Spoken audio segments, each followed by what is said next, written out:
Welcome to the Out Podcast, where I am joined by my South Shore family members as well as friends of the podcast.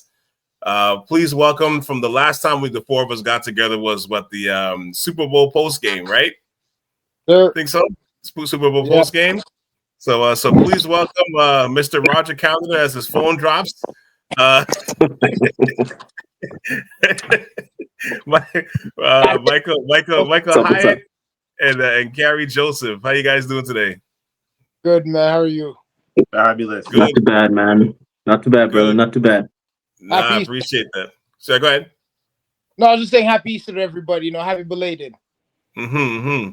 So really quick, this idea actually got started from the guy on the far right corner, Mikey, because I remember towards the end of the episode, he was like, he threw out the idea of talking about, having an episode about black quarterbacks, especially with Cam Ward and Shedeur Sanders coming into this draft. And it got me thinking about the recent 3-part series on Amazon Prime called The Evolution of a Black Quarterback. So I figured we can kind of mix this up into like a, not too long of an episode, but we can kind of mix this all together and talk about the documentary, The Evolution of a Black Quarterback. All three of you guys played football, so I think this one hits a little closer to home for you guys. And for those watching and listening, you haven't had a chance to check it out. It's a pretty good doc breaking down the history of the black quarterback. It's very educational. You learn a lot of careers that don't get the credit that it deserves. To put these players where they are today. But to start off the episode for you guys. In sports, we look at the quarterback position. It's synonymous with the highest form of leadership when it comes to football. What are the issues for you guys? Why, for so many years, black players couldn't hold this role, free of scrutiny? So, Carrie, I'll start with you first. Man, it's rooted in the history of America, man. Racism. Where they were trying to hold black people down. We weren't equal. We weren't the same. And they made it difficult for black men to play that position. You heard it all through the doc where the stereotypes or the tropes of, are they smart enough? They have to be leaders of men. How are they going to lead the white man, right? How's a black man going to lead white men? Right.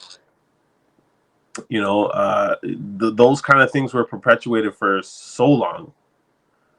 And I'm sure, all the owners are white billionaires. Or millionaires in those days. Yeah, millionaires. Yeah. And, I guess part of it is human nature. You're going to gravitate to what you're familiar with, what you're comfortable with, especially in those times back then, segregation and Jim Crow and all that kind of stuff. I mean, the NFL, just like society, took time to evolve, took time to change. And people had to make sacrifices in order for that to happen. So that's what I got from the documentary, is just how, the word that kept on coming up was opportunity. These black players, these black quarterbacks just wanted an opportunity to show what they could do. And a lot of them weren't given the chance. It's like, oh, we're going to draft you, but we're going to change your position. Right. Yeah, so as Roger puts back on his headphones as he's doing his dual service as customer service representative, what are your thoughts? What are your thoughts on this subject right now? Well, I definitely agree with my man Kerry in regards to the history of racism and how football is kind of an image of society in a sense. Black athletes. Back in those days, whether it was the 60s, 50s, 60s, 70s, they didn't get the same sort of opportunities as the white players did. And they didn't feel like the quarterback position in itself. They didn't think that black men had the ability to lead other men. They didn't feel like they had the character. They didn't feel like they had the mindset. They didn't feel like they had the smarts to actually memorize the playbook. And unfortunately, a lot of the players that came before us, they didn't have their opportunity. But when they did have their opportunity, they definitely took advantage of it. It wasn't until a little bit later in the 80s when black men finally got an opportunity to actually play the quarterback position, and once we did, we basically took off. Um, but it's a difficult subject to talk about, just simply for the fact that because of the history of racism, um, a lot of the great quarterbacks out there, black quarterbacks, just did not have their opportunity, and they were kind of lost in time. The one thing I can say by watching this documentary is I learned so much about a lot of the black quarterbacks that I've never heard about before. Doug Williams being the first black man to win a Super Bowl. Um, you know, Learning that Tony Dungy was actually a quarterback before he was a Quarterback. defensive back. That was Yeah. shocking to me. I've always known him as a defensive back. I knew he was a Yeah. great defensive back. I didn't know he was a quarterback. Warren Moon. I always wondered why Warren Moon played in the CFL before he played in the NFL. I didn't know it was because they tried to change his position when he finally got drafted to something other than quarterback, and he said, "Hell no, I'll go to the CFL and I'll ball out." And after a year or two, he actually made his way back to the NFL, and he had a Pro Bowl Hall of Fame career. Exactly. So it's just a long line of black men that just did not get their opportunity, and when they did, they finally balled out. All right, so Mikey, what are your thoughts? So I definitely in agreement with Carrie, and definitely in agreement with Rose points as well.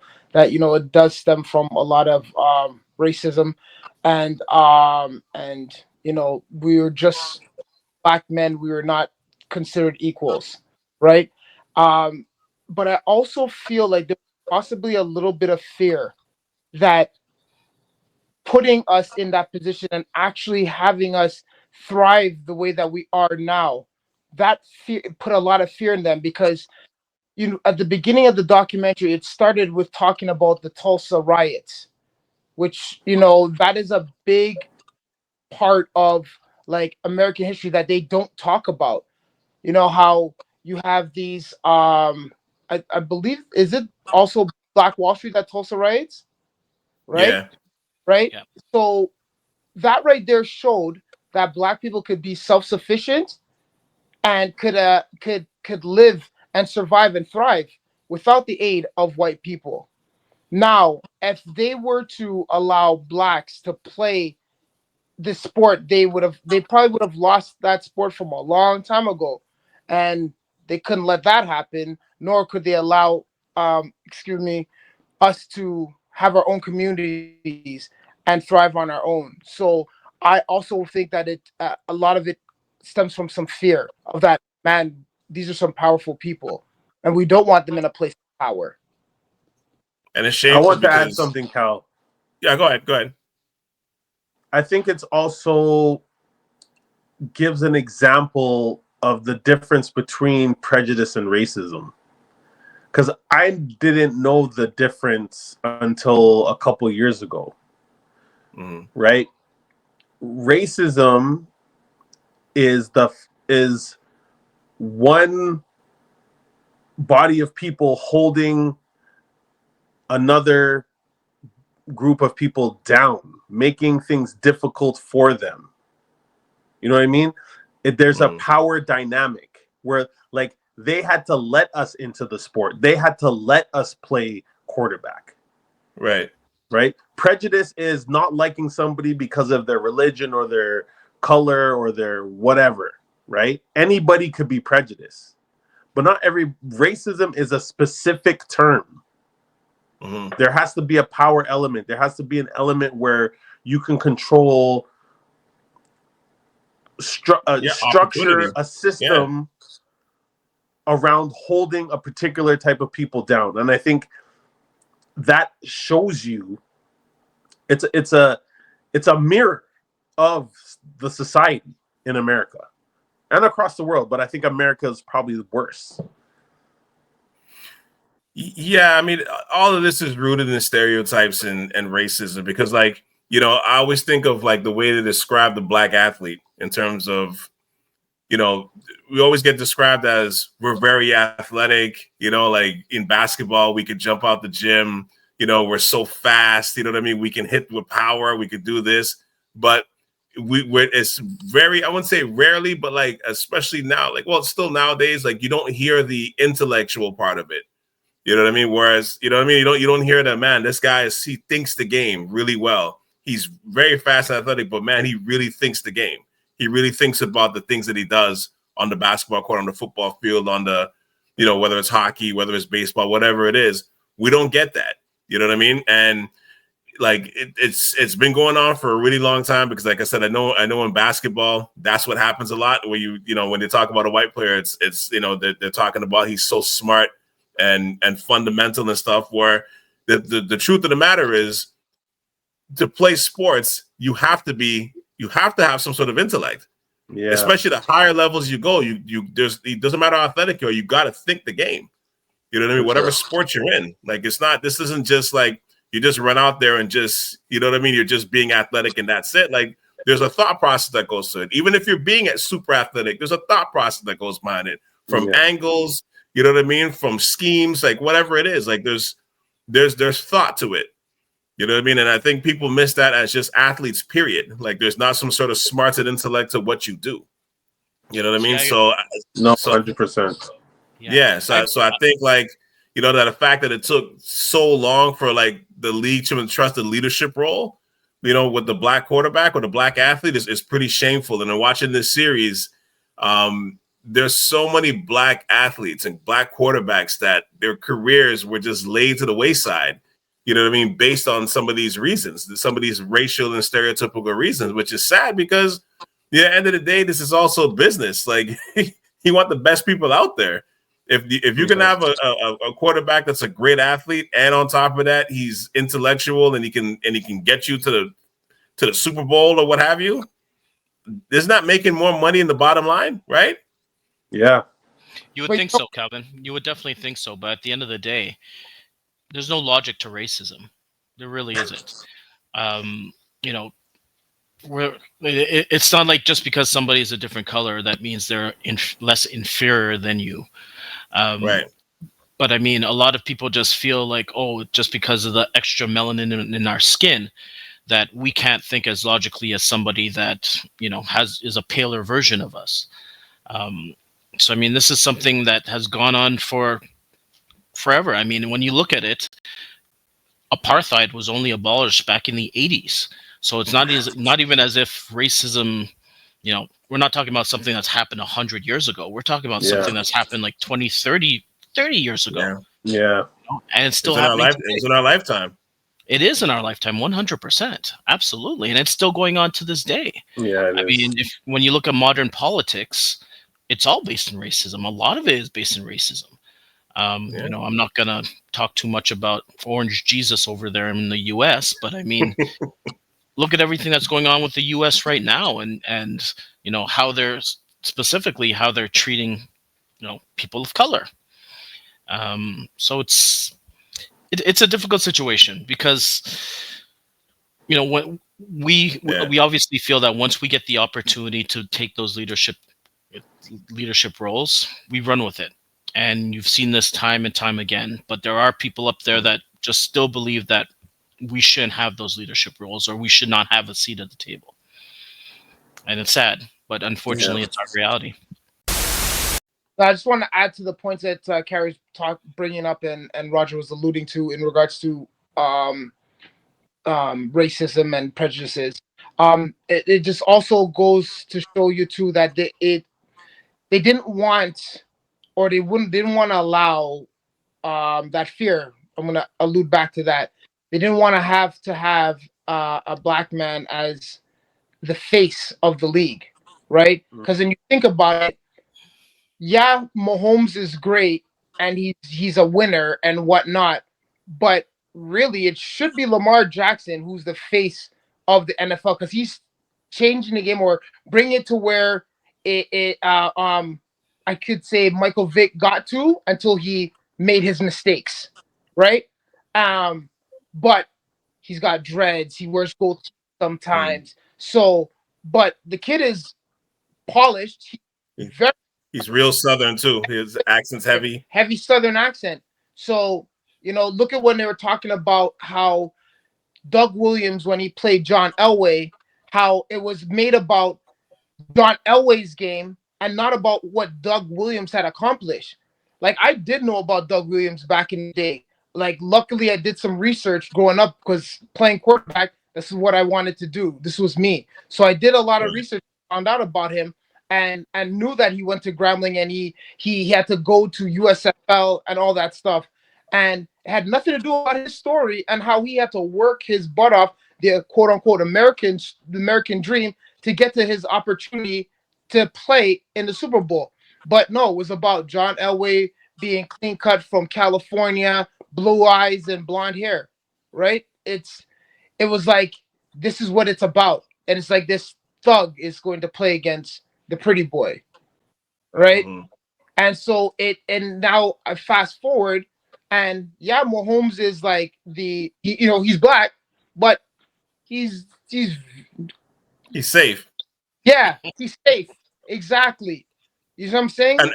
And we're saying this. I probably speak for all of us, and I say this with love because we love Mahomes, right? Like I love Jalen Hurts too. And Jalen Yeah. Hurts is clean cut. He's a God-fearing man. But Mahomes is going to get way more love than he does.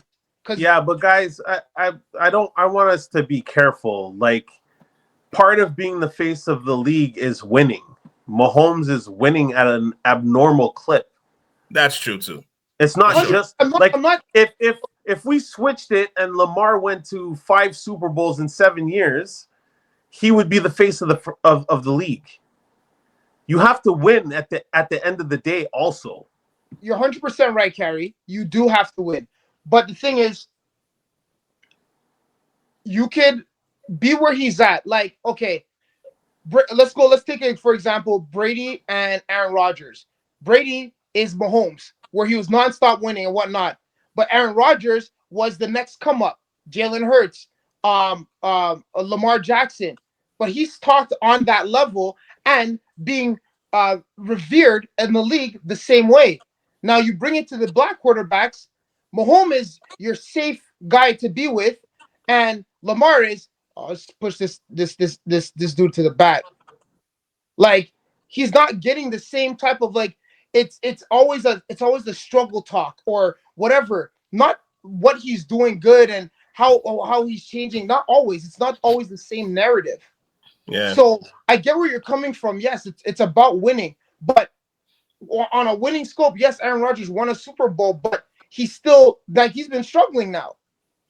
Yeah. But Lamar's been consistently MVP candidate, and okay, fine, he just hasn't gotten over the hump yet. But you said it at the beginning. This is a billionaires men's club, right? White billionaires men's club.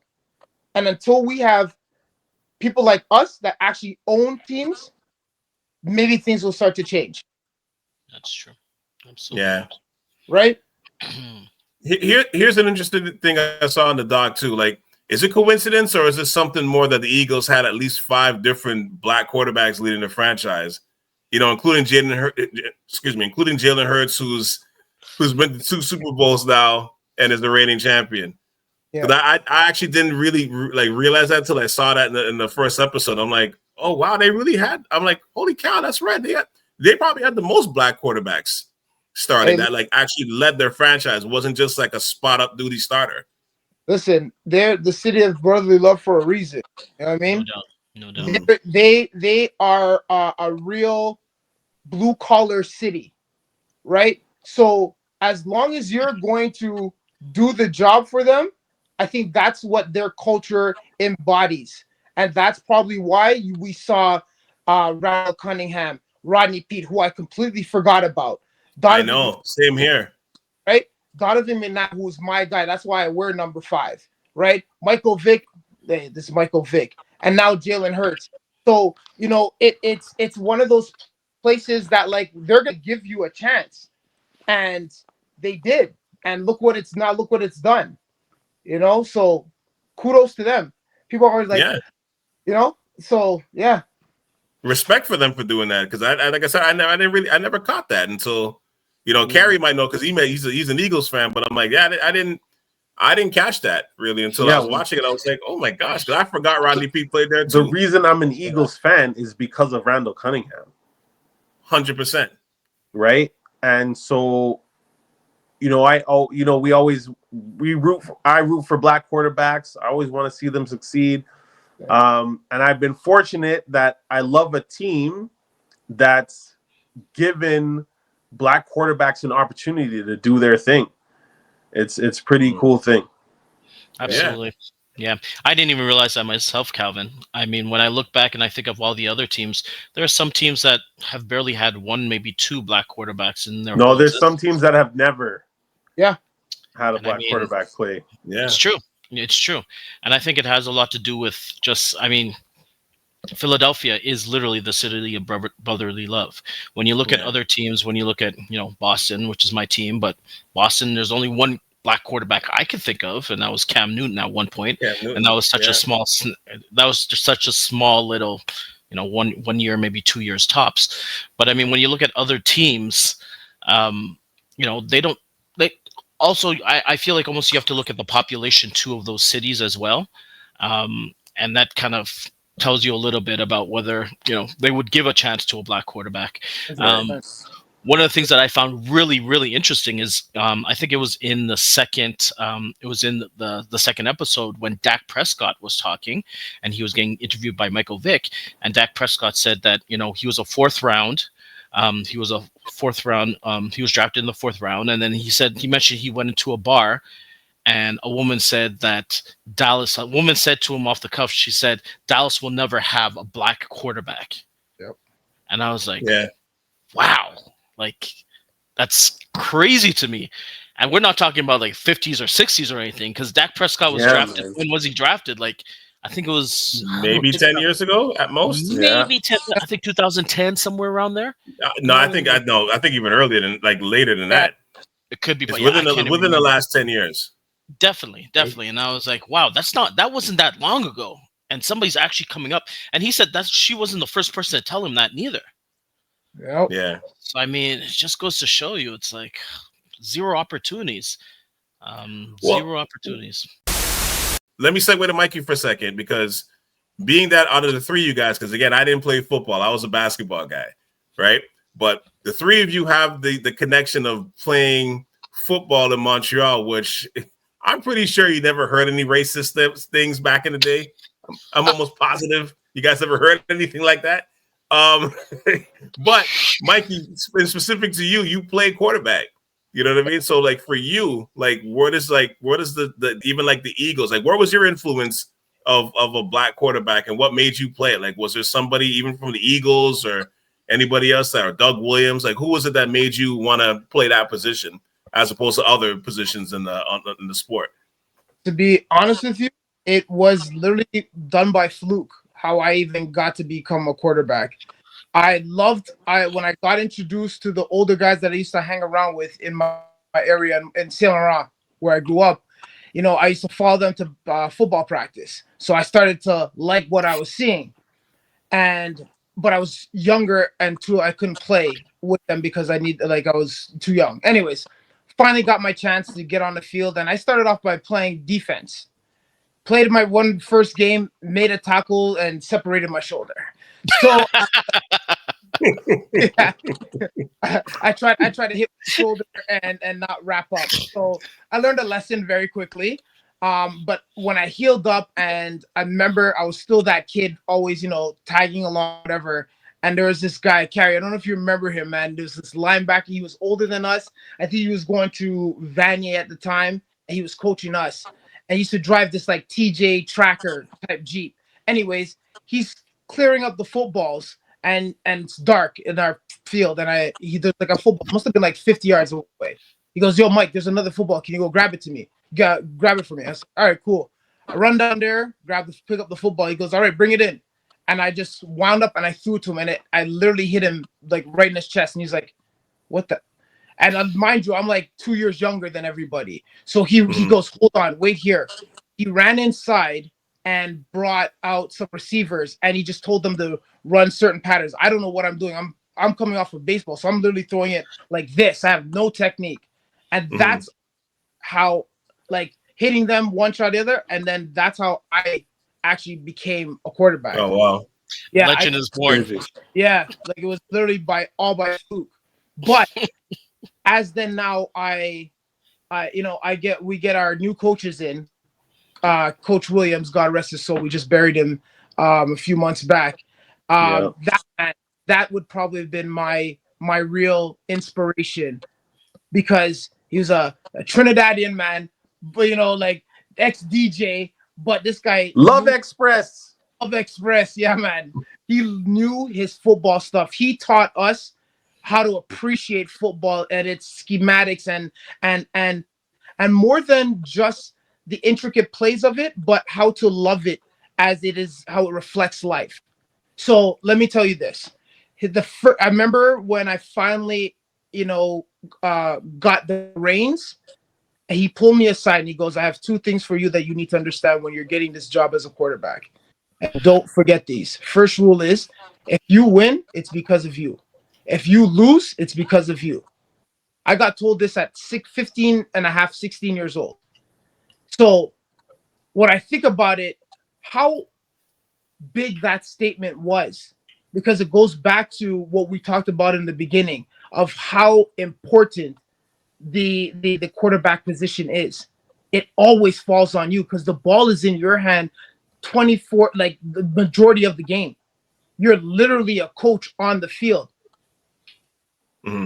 So it was a very, that was the moment that I was like, okay, I knew that this was good. This is for me, because I was ready for it. No, that's what's up, man. That's cool, actually, because I mean, especially being in Montreal, like that's not the easiest. I don't know how much opportunities there were to be a quarterback in Montreal, but I'm thinking it's probably wasn't. You guys can correct me if I'm wrong, but I'm not assuming there was a lot of opportunities for that.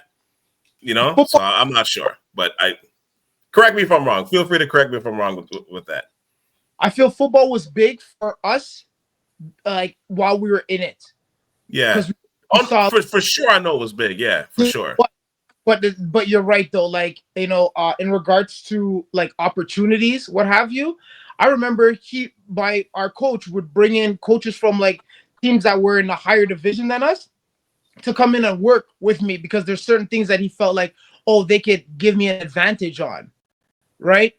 So what I realized about like if we want to talk to like when you start to see like where your potential is going to, you either became a politic player or not. And Carrie and Roger could fully understand to this. When you became a politic player, that's when you start realizing who you are as like status wise.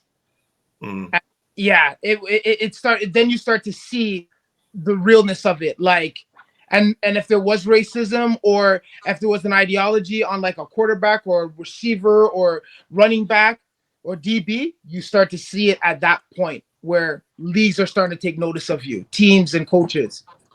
But we also played, I think, in an era where that's when the stigma and the stereotyping started to diminish, because college football, like there was pure black quarterbacks. Yeah, there's a ton. That's true. In the end, coaches just wanted to win, so they're going to put the best player there. Yep. So I don't think we saw a lot of people like hating on the black quarterback when we were playing. Yeah. No, you know what I mean? We played against other black quarterbacks. It wasn't like it was so rare. Maybe like the generation before you guys might have. Yeah, like I think when it got to us, it was more we just need good football players because we need to win. Right. Yeah, but I agree with that. Obviously, there's gonna be some coaches that are gonna hold on to, the old mindset.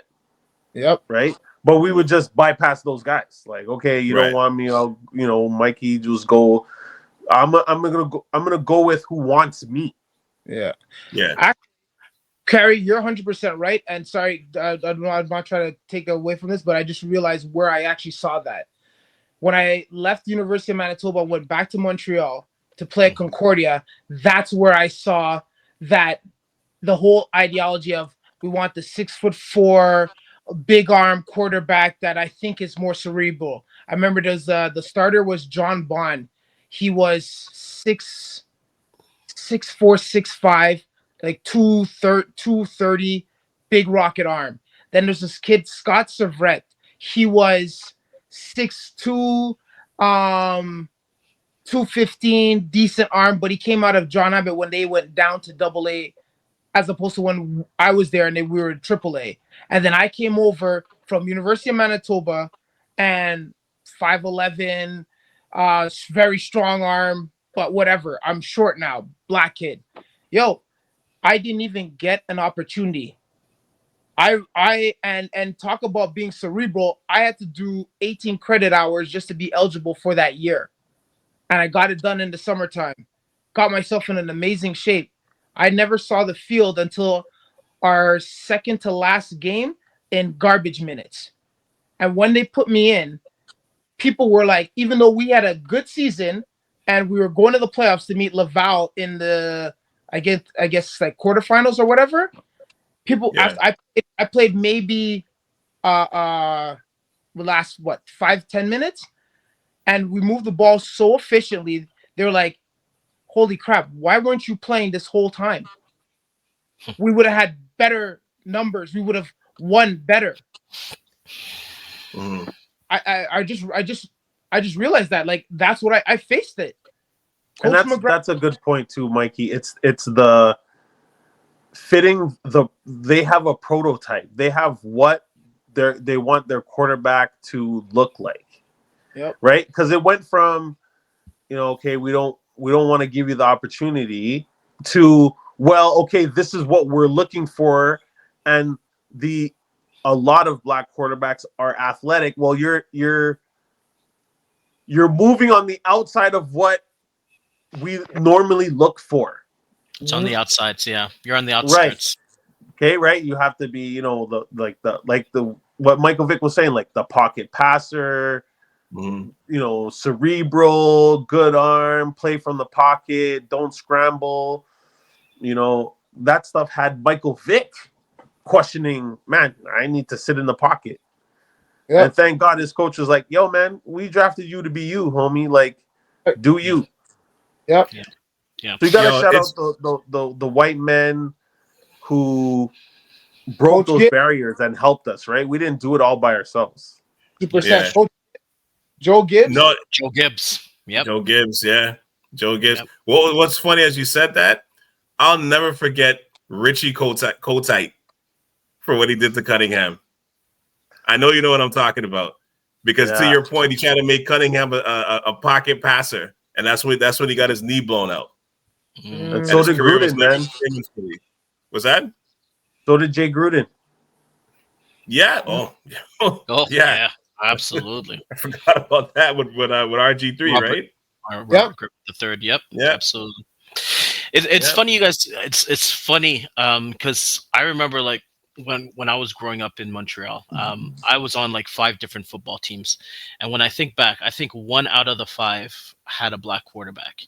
Most of the time, when I came to a team, they already had the quarterback in mind, and usually he was white, over 6 feet tall. He had an arm. I mean, he might not have been the fastest. He might not be a running quarterback. Sometimes he was a pocket passer, so on. But it was very rare that somebody else, another person, would actually get the opportunity to compete against him. They already had their mindset up as to who their quarterback was. And all of a sudden, no competition. They wouldn't even allow a competition. Yeah. They would have a backup quarterback, but the backup quarterback would be a wide receiver, or he would play another position. And they'd make sure that he would play another position. And if the main quarterback goes down, then he would kind of slink right in. But I can't remember too many opportunities for the quarterback position specifically, because I remember being on all black teams, and then there was like 2 or 3 white guys, and one's playing quarterback. One's playing quarterback. One's playing quarterback. No matter what, one is playing quarterback, right? And I'm talking about all through North Shore. Yeah, that was basically my reality. So it's funny you guys mentioned it. I mean, Yeah, I think I played with one really good black quarterback, and he was like over 6 feet tall. He was a monster. Had a rocket of arm. He was amazing. But yeah, most of the times it was just white quarterbacks for me. So even though he had a Hall of Fame career, does Warren Moon have all rights to still be bitter? Yes. Absolutely, Yes. 100%. Yeah, For the fact that like Absolutely, man. what he did in college and didn't get any looks and was told that we will draft you, but you need to go to receiver. Why? I've never played a down a receiver. I'm a polished and ready to go quarterback, but you can't see that. So now I have to go to the CFL and tear it up, which he did, just to come back to prove. What's crazy is that they wouldn't even say, okay, we're going to bring you in as a quarterback. You're going to battle it out. And if you don't make it, then we might. No, it was like right off the bat, like, no, No. you can't play quarterback. Yeah. And this man went to Canada and won 5 Grey Cups. Yeah. it's crazy. And you can talk to Chad Ochocinco. He'll tell you, yo, it's not no sweet thing to come up here and play in the CFL.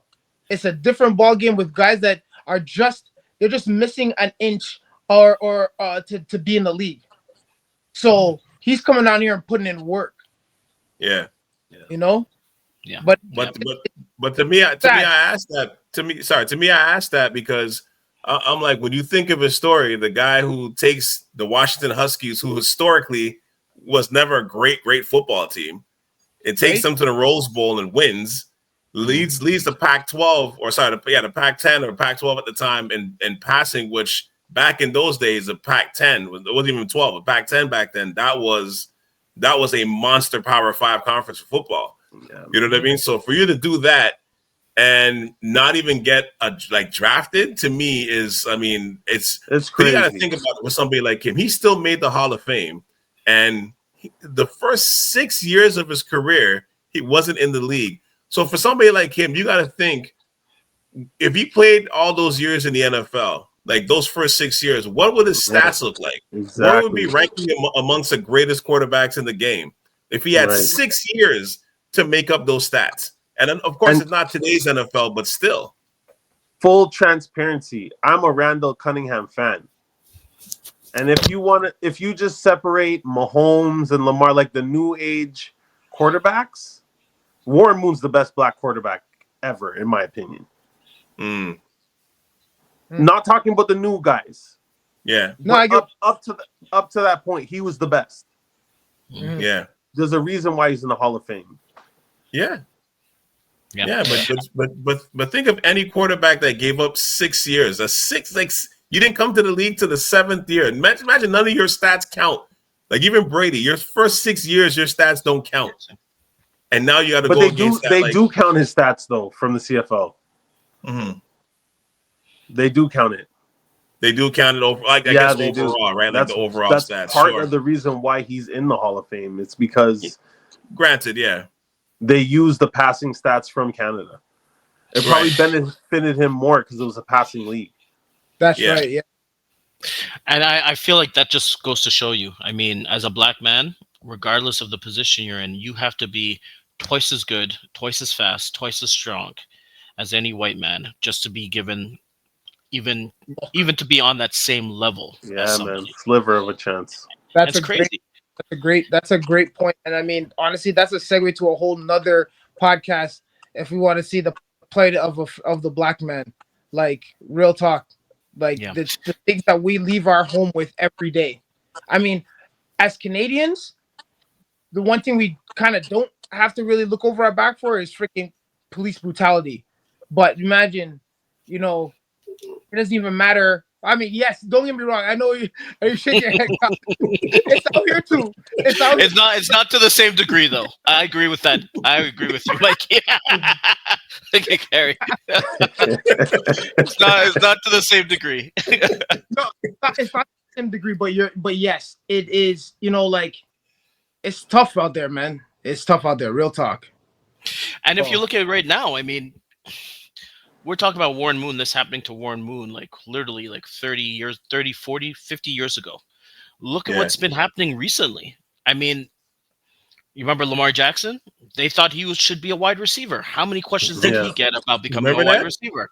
Yep. Yeah, Yeah. he went Oh, all the way down. they He wasn't even. they tried like They hell to make him a tried wide receiver. hard to make this guy a wide receiver. Yep. Tried hard.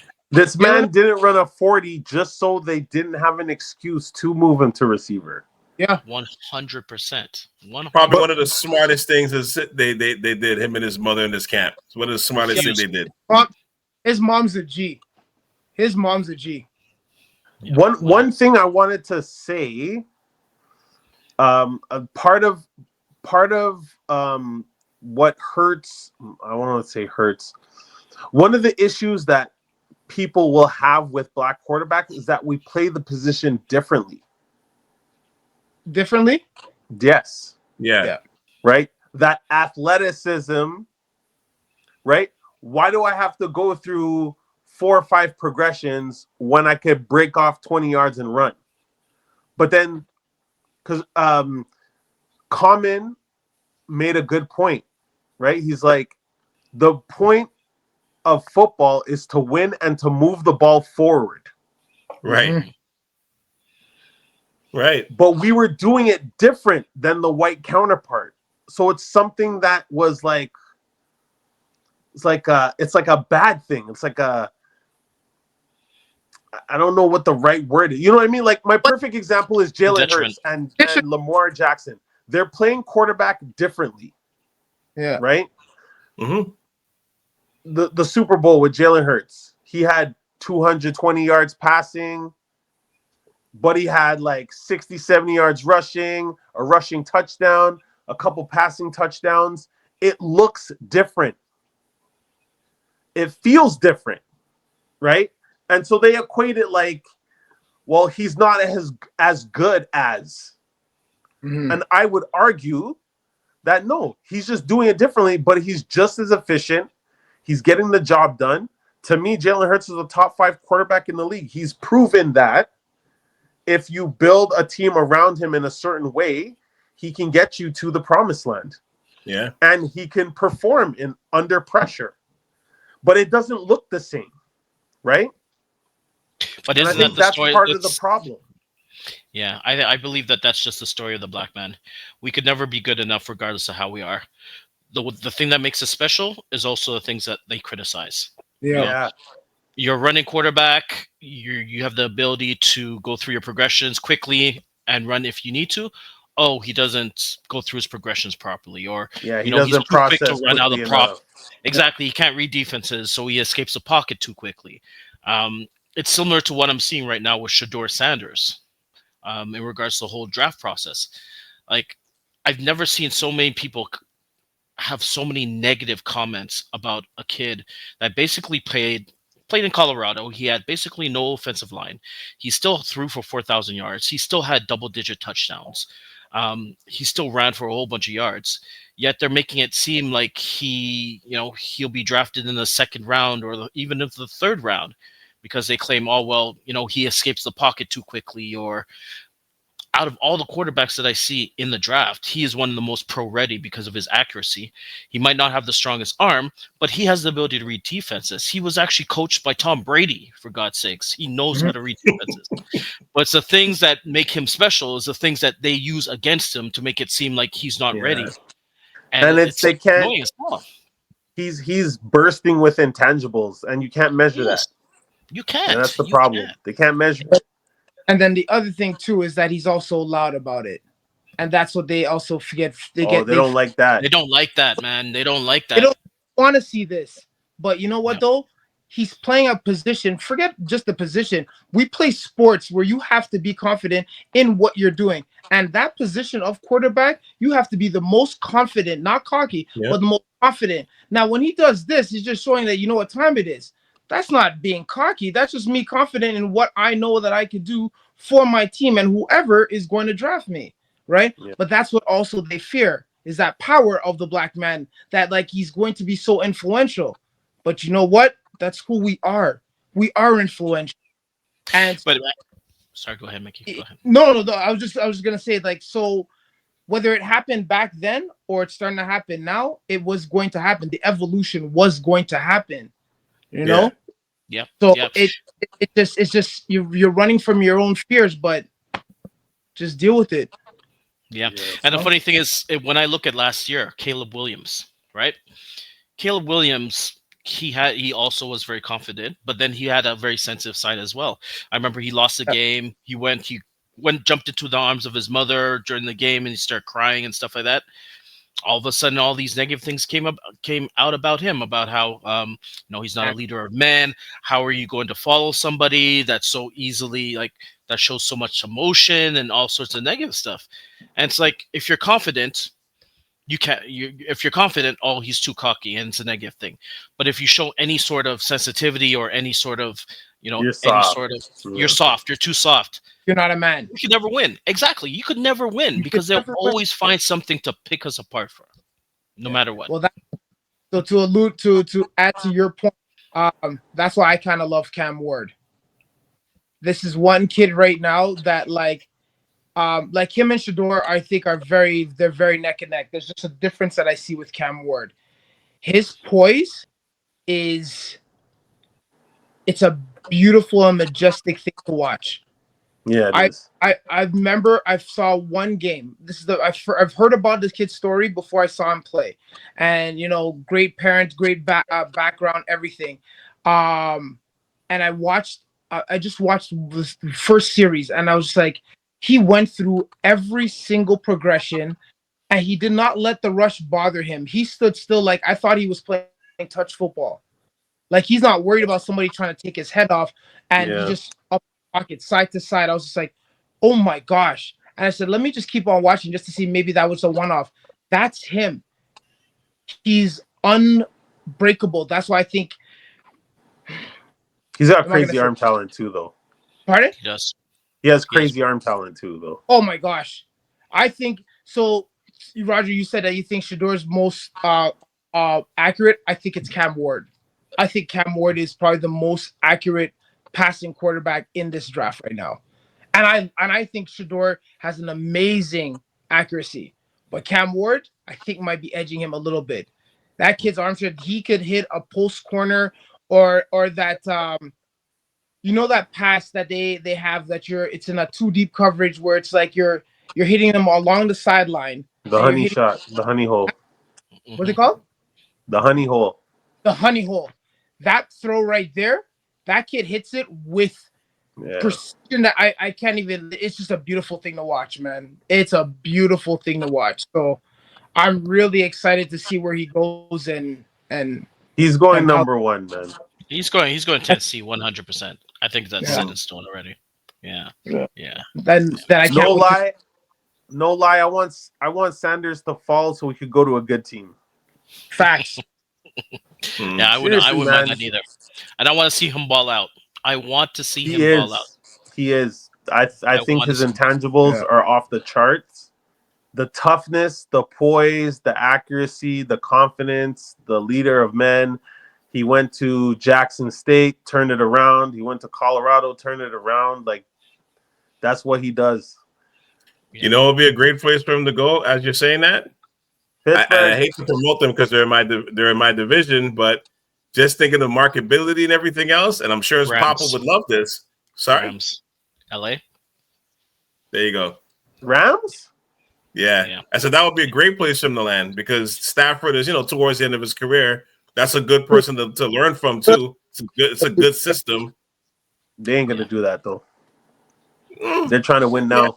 No, true. But I'm saying if he falls, you don't have to. No, that would be nice. And And McVay is a great offensive coordinator. It'd be like a match made in heaven. yeah, that would be great. Just for all purposes, marketability.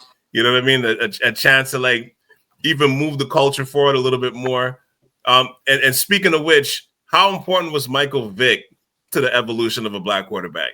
Because that seemed like that was like a kind of like a turning point. It was A real turning point.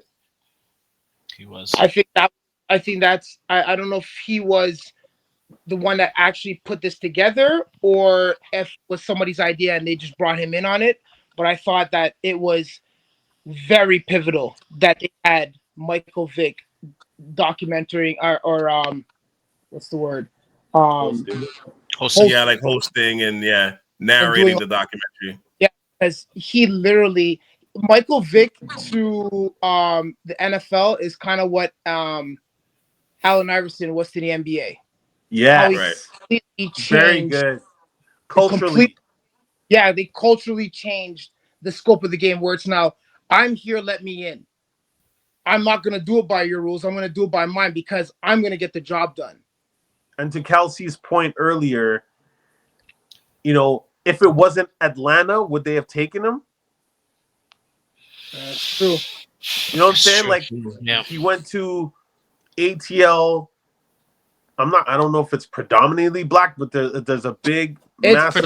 It's predominantly black. Yeah. It's predominantly black. Yeah. And it starts with A because it's like Africa. It's black.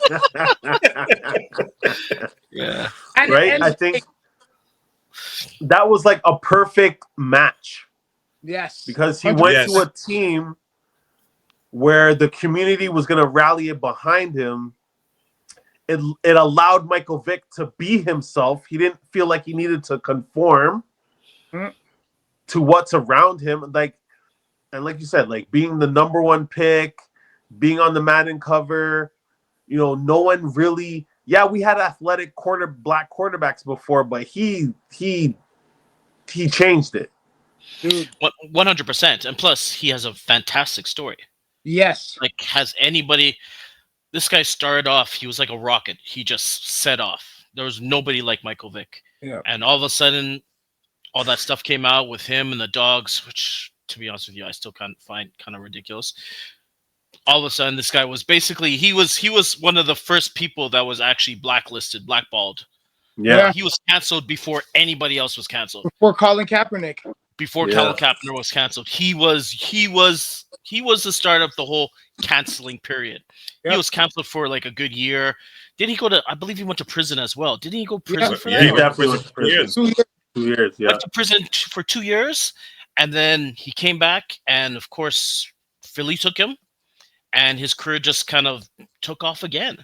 But he was a better quarterback when he came out. Right, and that's the poetic justice of like everything, right? Like where we're talking about how the city of brotherly love embraced him. Like 100%. You went 2 years, ish, and now we're gonna give you a second chance, right? Yeah. I don't know if I know you guys may know this. I was thinking about what if Vic had came into the league like how he got to the Eagles, like learning his plays, and that. When Michael Vick was at Atlanta, he left his playbook on his driver's seat and he never looked at it. Never looked at it. The first couple of years, That's crazy. Every game, he was literally freestyling everything. Wow. Like that's crazy. That's wild. He was going up against some of the fastest, most headhunterist linebackers and D tackles in the league and not prepared, just prepared saying, I run a 4.25. You're not catching me. So I'm going to give myself enough time to find somebody down the field, and I can throw the ball 70 yards on the line. So I'm going to get it there. Yeah. Can you imagine? Yeah. It was crazy. Yeah. You actually forget how I was going to say, you actually forget how big he was coming into college, like coming out of college, I should say. But even when he was in college, because that was probably like, like the time when I was really watching college football still.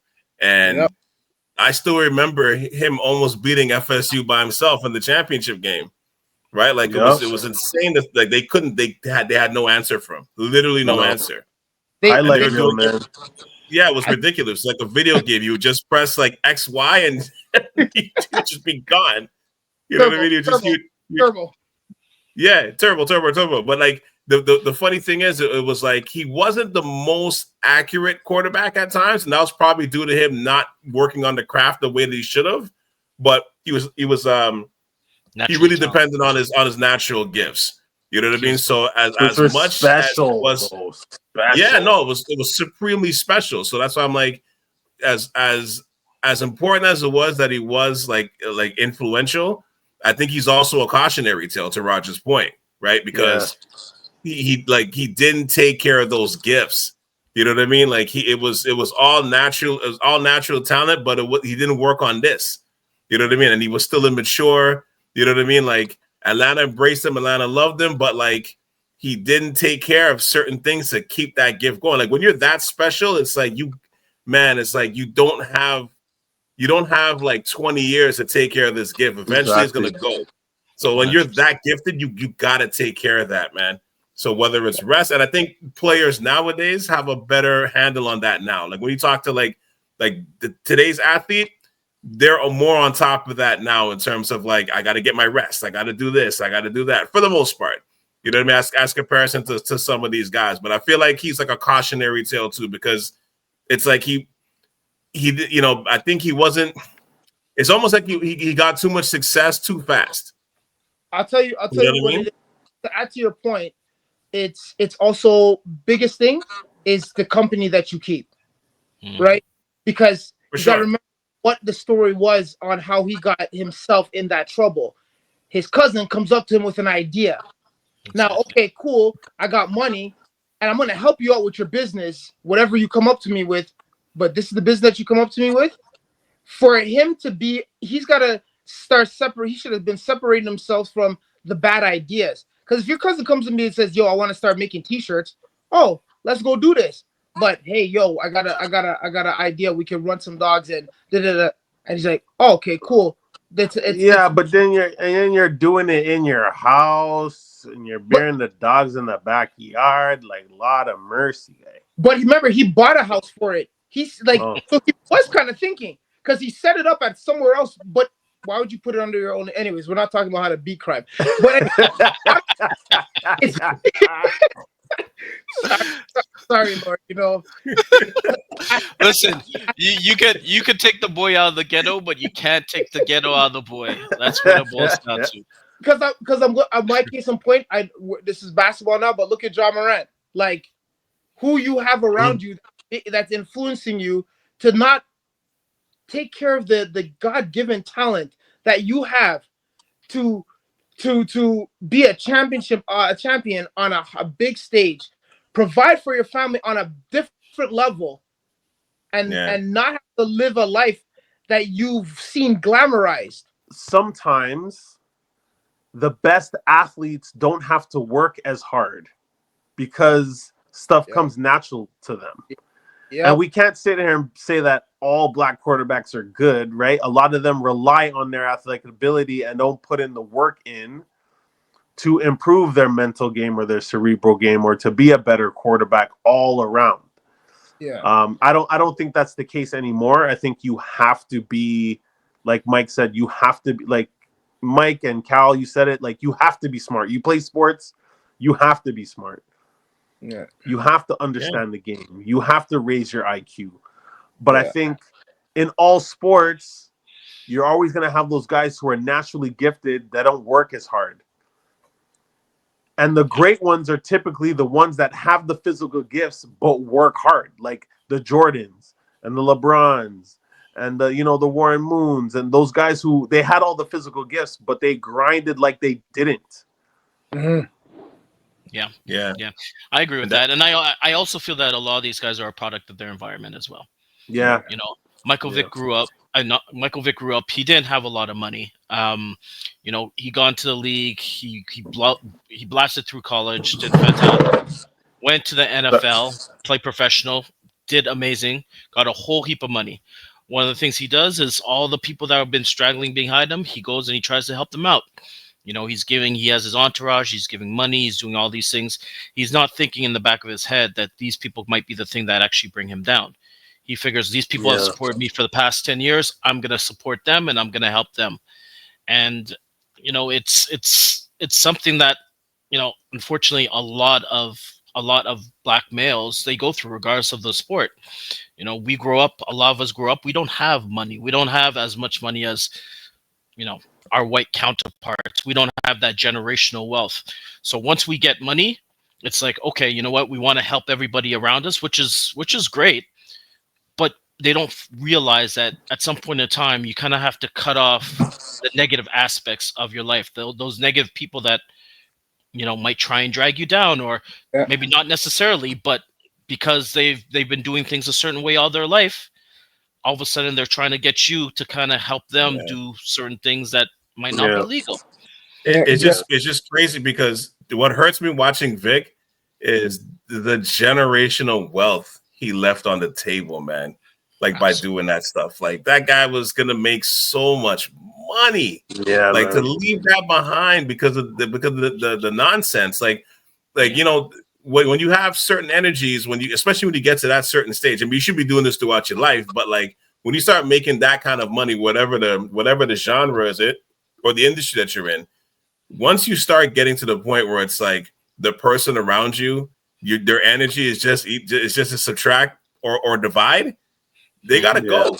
Yeah. They gotta go, or you got to keep them arm's length at the very least. You have to, And because it's a you're on a different vision. it's a great redemption story too, right? It Yeah. is. That's And now exactly he's a head coach of a college. Yeah. of his Like, hometown, of his hometown's HBCU, Norfolk State amazing. University. That's a beautiful Yeah. story.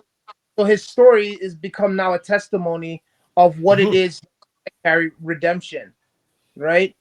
But you're right though, Ro, that a lot of these guys have survivor's remorse. This is why, so Yeah. they're inclined to keep these guys around, because it's like I make it and you're down bad, but we grew up together, played before, but I'm the one that broke through. I want to keep you with me. Look at Allen Iverson. It's a perfect But example. coincidentally, comes from the exact same neighborhood that Vic comes from, right? Yeah, basically. Did the exact thing. Paid for everybody. Gave everybody. But there's the right way of doing it. That's why now there's those aids for guys that are coming into the league that help them find proper financial advisors that are not there to just take big chunks away from them, but to actually help them with putting their money in the right investments, making them understand that, like, yeah, you signed 50 million, but half of that is gone to taxes, brother. And then you got to pay me 3.4%. And then you got to pay this, that, the third. So that 50 is probably like 10 when you're done. So you can't buy $1 house. 100%. You know what I 100%. mean? Which is crazy, because a lot of these guys, regardless of the money they make, they're still living paycheck to paycheck. 100%. And they want to, and they're flossing like life is really sweet. But you're comfortable, but you can't really, you know what I mean? You need to save everything. And then you hear stories about guys that are super smart, like Chad Ochocinco, that literally saved money by sleeping at the Cincinnati Bengals freaking stadium. Yeah. Or Rob Gronkowski, believe it or not. Like, this guy, literally, the only money he spent was the money that he received from marketing for doing commercials. Yeah. Wow. All of his salary went into a bank account, and he just kept it there and banked it every single year. Yeah. Took him to the bank. He took that dumb facade and took him to the bank. He really did. 100%. Literally. And I think Calvin, it's a facade. He's smarter than you think, right? Like, he is 100%. And in football, all it takes is one injury, and you go from making $15 million a year to making zero. Yep. Or you're coming back, you leave for a year, you come back, and next thing you know, you're making the veteran minimum. Yeah, exactly. So, I mean, it's such a, people don't realize that. And I mean, I feel like also people don't realize how much money that these guys, like, yeah, you make $50 million, but then you have to pay your agent 10%. You have to pay for insurance. Every city you go into, you have to pay a certain amount of taxes every city, because it's like you're your own independent contractor. Like, at the end of the day, you're only making like 20% of that 80% after everybody else is fed. Yep. And it's crazy. And to your point, Raj, like I knew somebody. I mean, I won't mention the name, but I knew somebody very well that was that played in the league, right? And I remember the story. One of the stories he used to mention is like he's like, yo, every training camp, he's like, one of his teammates would be sleeping on his couch because they blew through their money, because you only get paid from like the July or like the beginning of August until the season ends. Right, that's the bulk of your salary. You don't get paid year round. I don't know if it's changed now, but back then you only got paid for the football season. He didn't get paid for, throughout the year. No, that's what Right? how it is. Still is. They get checks Still like every that, week. right? Yeah, it's still like that. So he's like, sometimes these guys will go and blow through their money. And he's like, yo, these guys are like living out of his cupboard until the season starts back. Millionaires, and we're talking about guys that are making money. Yeah, it's crazy. Yeah, it's crazy. The one thing I'll add about Vic real quick though, to your point, Carrie, as well, was when he got to Philly. As much as I enjoyed Vic in Atlanta, right? Because Vic was a video game. He was like the new version of Bo Jackson and Tecmo Bowl in real life, right? but the thing that I liked about Vic when he got to Philly is he was much smarter. He actually finally put the skill work and the brains together. You know what I mean? It's like he finally took the work and the accuracy and he worked on his skill set and it finally came together. And it only came together by accident because remember, I still remember watching the game when Kevin Cobb got hurt. I'll never forget it because remember he played the year before and he, was like spot duty and this whatever. And then he was backing up Cobb because McNabb left. And and Cobb got hurt and he came in. I forgot who I was talking to, but I remember like, yo, I think Vic might be back. And they're like, nah, come on, Vic in the save. I'm like, yo, he's outrunning some of these guys still. Like he would break out if he didn't find anybody, he would just take off. But it was like the speed he still had. It wasn't the same, quite the same as like peak Vic, but it was still like way faster than everybody else. And we got to give a shout out to Andy Reid though, for real. 100%. 100%. Him and McNabb. Yeah. Him and McNabb. Sorry, just to add to that, McNabb, giving him props. I didn't know that McNabb was trying to recruit him to come to Syracuse. I didn't know the relationship stemmed that long. Yeah, I didn't know that either. Yeah, that's crazy. That was crazy. Yeah, and props to McNabb for real because for those 2000s, that was he was a bad boy, man. Yeah, I know he took some flack here and there, especially like late in his career, but he was a bad dude, man. No, he was. He was a bad dude. He was carrying the Eagles for such a long time. Dude, he went to four NFC championships and one Super Bowl, man. Yeah. Sorry, go ahead. No, go ahead. No, I was gonna say I feel like that whole drama with the Super Bowl and T.O. I feel like that. People only remember what the most recent drama is, so to speak. And with him, it was T.O. You remember when T.O. was part of that team, and T.O. was he playing on a broken leg or something like that, or a broken leg? Man. Yeah. Something. Yeah, and at the end, he said something about McNabb. What did he say about McNabb? McNabb was out of shape, throwing up in the huddle. Yes, that's exactly what it was. And after that, I felt like everybody's mentality towards McNabb kind of shifted. And they forgot about his 6 Pro Bowls. They forgot about how successful he was. Yeah, it's true. And it's sad. It's sad to see. It really is. Even so though that was, let me ask. I'll ask you. Sorry, Mikey. Go ahead. No, I was just making a joke. I was like, even though that was his quarterback, man. That's my quarterback. That's my quarterback. So sad. Couple of things before you wrap up. Who was your favorite quarterback? Who's your favorite black quarterback? Because for me it was 2. Mine was Cunningham. I think Cunningham was one. That guy was incredible.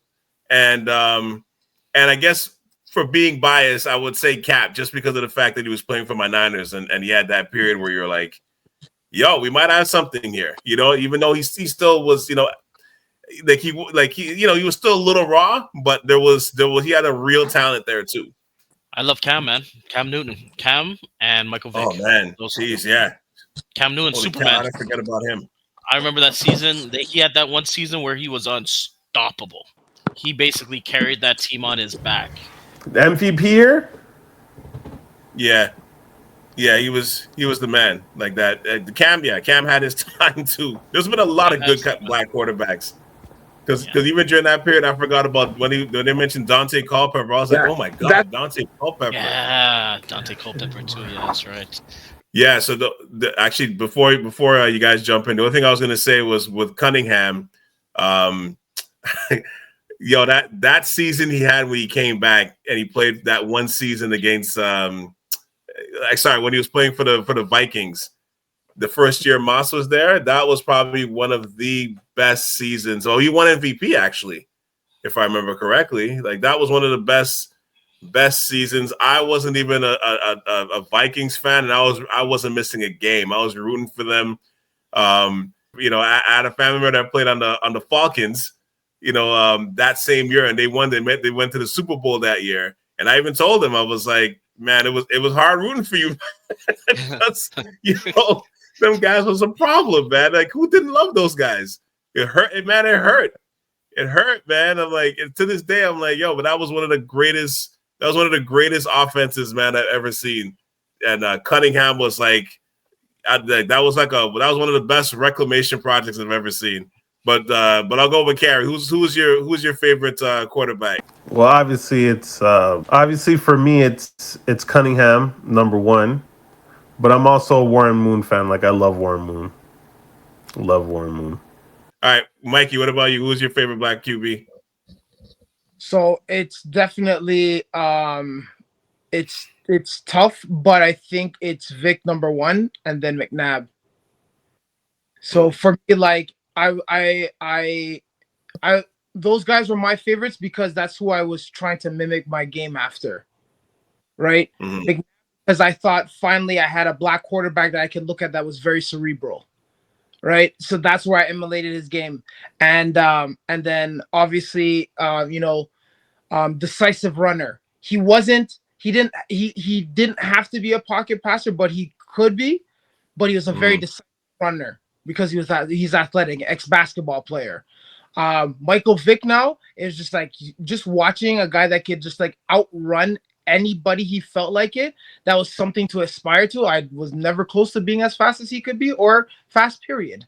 But what I did aspire, because I knew that my arm was strong, I started throwing like him. Meaning, like I wasn't.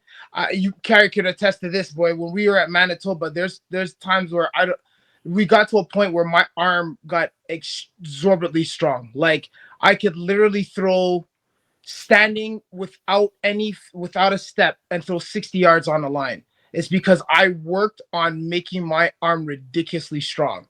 Like I was throwing weighted footballs because I wanted to release that ball to where it was just like, I'm going to break your finger if you try to intercept my pass. Mm-hmm. So no, yeah. Like I said, there's a lot of great, and I got to give shout outs to, and I know he gets a lot of flack because he was married to people that tied in a relationship. But Russell Wilson, man, that's another one too. Where that guy was a monster from rookie season. I remember even from his rookie season, I was like, yo, there's something about this guy, man. And remember he went to the playoffs that first year. I'm like, I used to tell some of my people who were Niners, I'm not Niners, but the Seahawks fans, I'm like, yo, you guys got something there. And then the next year, the guy won a Super Bowl. But like that guy was tough, man. Like he's at the end of his career now, but I can't take nothing away from that man. That guy was a problem, a real problem. And it's funny because I didn't even realize he was the second black man to actually win a Super Bowl. Yeah. I did not even realize. Like that did not even sink in until they mentioned it during the documentary, and I was like, "Oh my gosh, that's true!" Right? I did not even realize that. But you see, they don't. It never the highlight never gets showed on that stuff, right? It just Russell Wilson, but also Russell Wilson is also a safe person, so it's just like, you know what, he's okay. We'll just let this one slide, but it's wild. I was a fan of Russell Wilson because in college he was very accurate. And I felt like, to me, those are one of the attributes that translate to the NFL. If you're accurate in college, you're typically accurate in the NFL. And I thought he was a dual sport athlete. He was drafted in baseball. So him going to Seattle, I was definitely a fan of his for sure. So what I watched the video for, because playing the position for my life, and getting a chance to play overseas, and wanting to play in the CFL, wanting to play professionally in arena, and wanting to play NFL.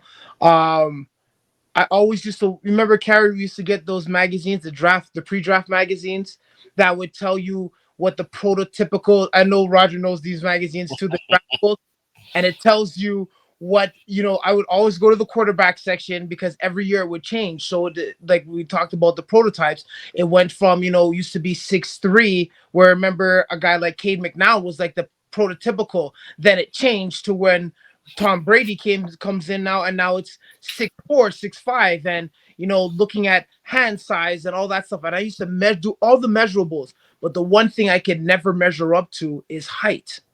And now look at our league. Look at the league.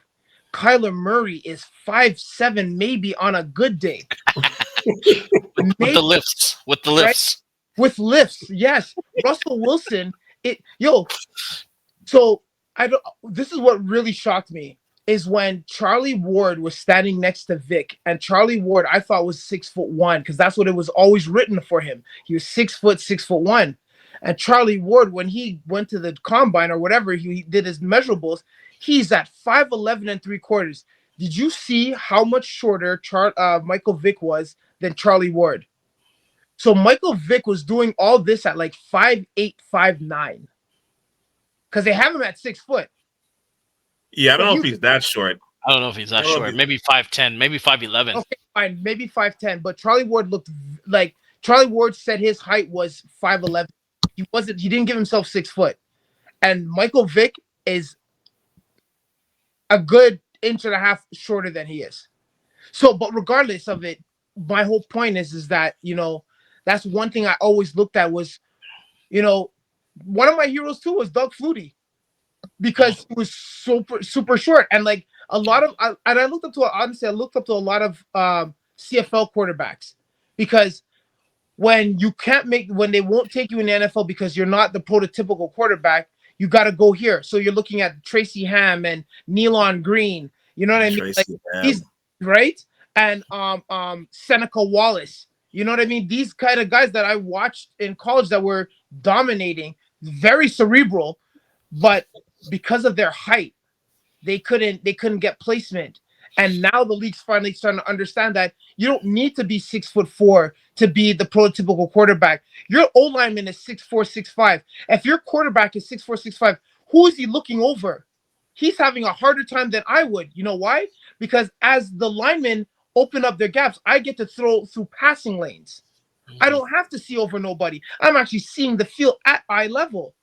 A 6'4", 6'5" quarterback, his head's up. He doesn't get to see what's coming at his legs. That's why Josh Allen has to be super athletic now. That's why all these big quarterbacks have to be able to be mobile. And now it's a bonus and a benefit when these shorter quarterbacks have athleticism. Because like, oh, I can read now. Oh shit, he's coming through. Let me escape. So yeah, no, for sure. The last point last question I want to ask, and we'll wrap up real quick.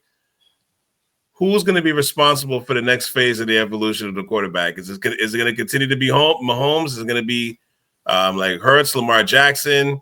Is it going to be somebody that hasn't sprouted yet, like these two rookies? Is it going to be like a Jaden McDaniels or Jaden Daniels? Like who's coming up the pipeline for you guys, or is it all of them? I like Daniels, man. I love me some Daniels. I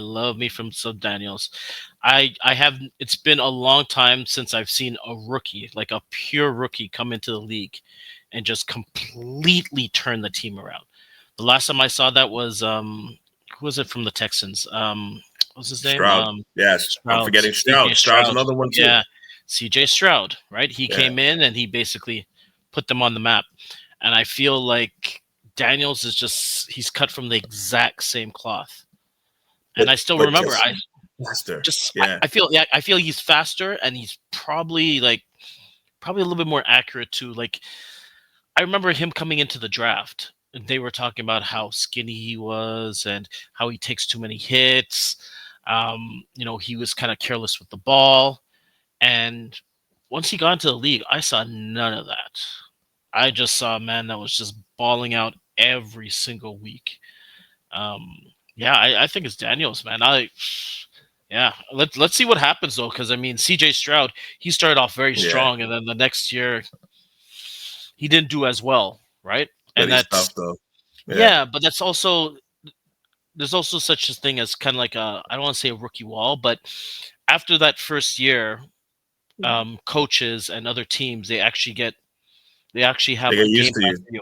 Exactly, Yeah. exactly. They could look at the previous year and see what your you know, what you like, what you don't like, and they'll play according to that, right? Almost like they don't know what to expect in that first year, but in that second year, then they have more of a game plan towards you. But I think Right. it's Daniels, man.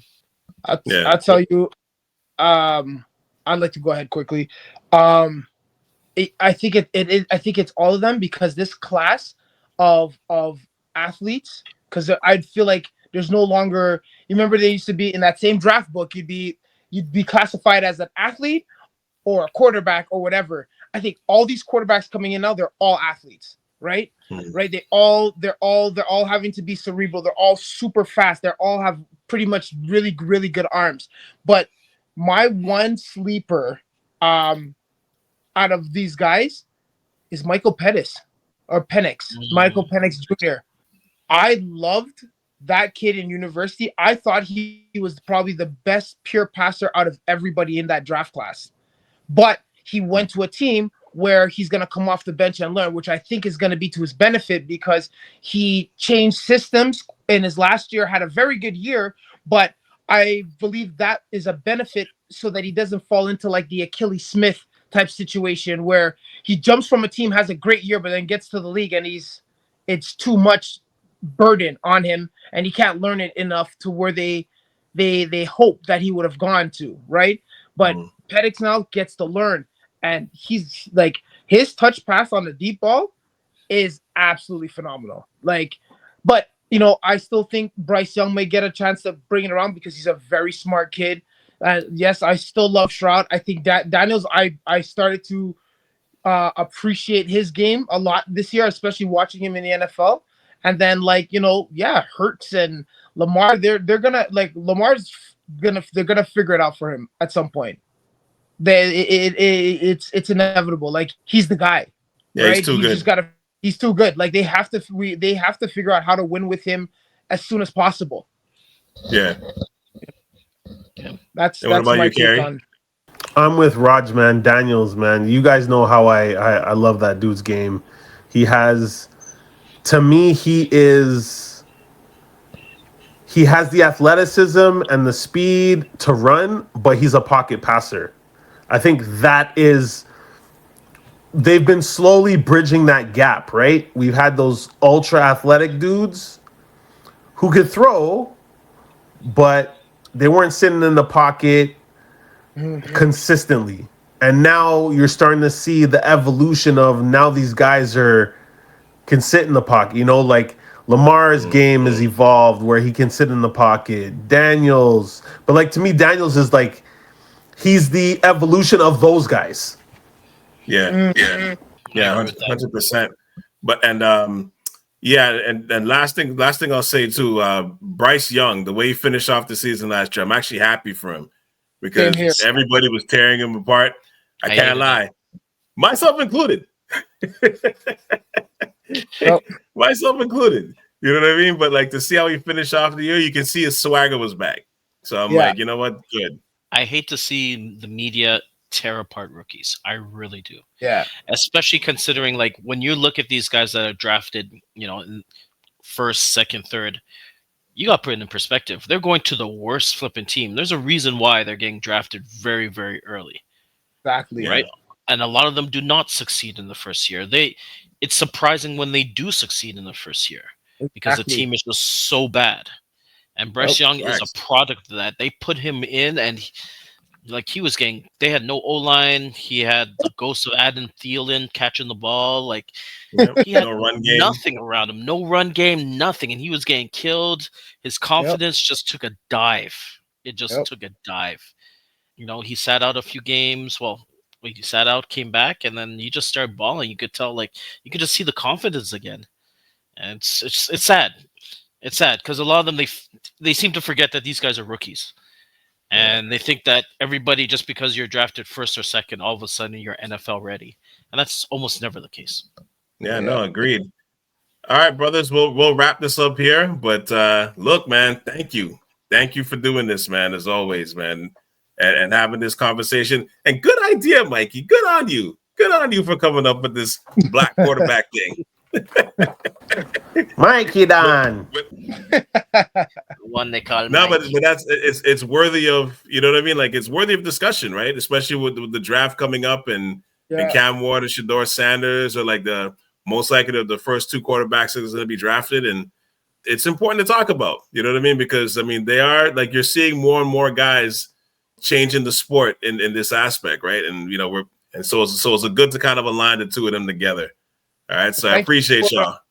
Thank you for telling us about the documentary, because I didn't know about it. And see, this goes right back to what we're talking about, how they keep these good things hidden. Like, I agree. How is this not like a big thing on Prime? Like, evolution of the black quarterback. Mikey, I so agree with you, man. I'm on Prime all the time, and I've never even seen that. Even when I was trying to type it, even when I was trying to find it, I put in evolution. It still didn't come up. Bro, I'm like, I don't understand the search. And that's when it comes up. Yeah. Hidden, bro. It's crazy, man. The truth will be told, my brothers. Black power. Thank you for checking out the latest edition of the Av Podcast. Thank you for tuning in as always. Special shout out goes out to Carrie Joseph, Roger Callender, and Micah Hyatt for hopping on this episode and talking about the evolution of a black quarterback. Make sure you subscribe wherever you listen to podcasts. As always, make sure you hit those 5 stars. As always, is definitely appreciated of that. And also, make sure you check out the catalog over at SouthShoreAv.com. Once again, that is SouthShoreAv.com. Also, well, I let a few days extra go by, but the finale of the special edition of the Av, Daredevil's Advocate, will be out on Thursday. So make sure you tune into that one. Check out the South Shore Ave YouTube channel for that, as well as this episode. Make sure you go back and follow up with that one, because that one will be out on Thursday, and I will let you know more as it happens. With that said, before we wrap, as promised, so on Sunday afternoon, I basically threw together the crew for this episode right back again on a quick conference call to talk about the Shedeur Sanders free fall, because what was seen here was pretty crazy, and I know the sports world, not just the football world, but the sports world was very invested in it, are still very invested in it, and you know, we had to share a few minutes on it. This conversation lasts another about 25 minutes or so. This is only an audio version, so this is only you're only able to listen to this part on Apple Podcasts, Spotify, TuneIn, Alexa, wherever you listen to your podcasts. I will actually add it to the video for the rest of this episode as well, but we didn't record it on visual, so it's just the audio part. So you may at most just see my logo, and that's it. But it is what it is. I'm glad to share this part of it with you guys. Make sure you log in as always, or lock in, and we'll be back soon. Like I said, on Thursday. All right. So for Roger Callender, for Micah Hyatt, and for Carrie Joseph, this is Cal C. And you just tuned into the latest episode of the Av Podcast on South Shore Ave Radio. Listen to the remix. Let's go. Yo, so we had to continue this. This extended remix version of the evolution of a black quarterback, because somehow it got de-evolutionized or re-evolutionized. I don't know what you want to say. Because what in the hell happened this weekend? That was the craziest shit I think I've seen in a long time, and it was borderline. I think I said this in the intro. This was damn near borderline insulting to the conversation that we just had. Facts. You know what I'm saying? Facts. So Mikey, I know you're here real quick. So because we're literally doing this on the fly right now. But Mikey, just jump in. What were your thoughts on Shedeur Sanders free fall into the 5th round, which I think this is probably one of the most unprecedented things we've ever seen in sports. But go on. 150%, man. Cal, we spoke off air. Me and Carrie, we spoke. It was just so disheartening to see this young man drop to the fifth round, and for what? What were the real reasons for this slide to happen? And then to see some of these unknown, unnamed, unproven quarterbacks go before him, where he could have easily gone. I was just my emotions were all over the place, but fueled with a lot of like disappointment for the NFL and where it was going. Right. But it was tough to watch. It was tough to watch. That's what I could say on that. I want to let everybody else chime in as well. But it was tough to watch. All right, Carrie, what about you? Yeah, man, I can't lie, I was vexed. I was vexed. Like I understand maybe not getting picked in the first round. But once other quarterbacks started going before him, Facts. that's when I started to go, okay, like something's going on here. Like, what do we not know? Like, what happened? And to be fair, when talking about this, I think we have to admit that maybe the Sanders camp didn't handle the draft process the best way. In terms of you're hearing reports that he was in interviews. If he didn't want to go to that team or whatever, he kind of bombed the interview or Yeah, like kind he of didn't take it didn't give serious. his best. Yeah. Didn't take it seriously. So you're gonna rub some people the wrong way. And let's be honest, all these owners and GMs talk. Yep. But the NFL is all about talent, and they always give talent a chance. They'll always take a chance on talent. Yeah. So now you have, in my opinion, a first round talent that falls into the second round. Now it turns into like this is value. Yes. Because I mean, after the second round, it's all rolling the dice on all those players. You don't know who's going to be good or who's not going to be good. Yep. So no one wants to take the chance till the fifth round. Yep. Like that is a little. That's what's disheartening to me. Like there's James Pierce. He had sexual assault case in high school, sexual assault case in college, and he fell out of the top 10. But he went to 20. He went 20 something. Mike Green. And also Mike Green. Mike Green went in the second or third round, but he had James two Pierce sexual too assault had some cases issues. against him. No, you're right. It was Mike Green fell out of the. But at some point, teams were like, "Oh, this talent is too good. We're going to take a chance on it." It's true. Look at Johnny Manziel. Exactly. Money man. Yeah. Right? At some point, you're going to fall, but at some point, the team's going to be like, "Well, at this point, we just got to take him because it's value." Yeah, exactly. Yeah. Yeah. So making it to the fifth round is crazy. It's crazy work. Yeah. What about you, Raj? Sorry. Oh, sorry, Mike. Actually, let Roger jump in real quick and then hop in, Mike. Yeah. Go ahead, Raj. Yeah, my first reaction was disheartening. I mean, it was disheartening to watch, honestly. Like, I mean, I get not the first round. I get that. Like, I still believe that he should have been drafted in the first round. But then the second round, then the third round, fourth round, then I'm starting to see names of quarterbacks that I didn't even recognize. I don't know who any of these guys are.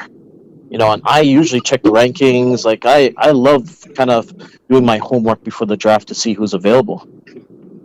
Aside from Jackson Dart, which the Giants picked at 25, they moved up for, which kind of screams like Daniel Jones all over again. That whole Daniel Jones situation all over again. Like, there was 3 other quarterbacks that got drafted before him, and I've never heard none of these guys. I've never heard any of their names.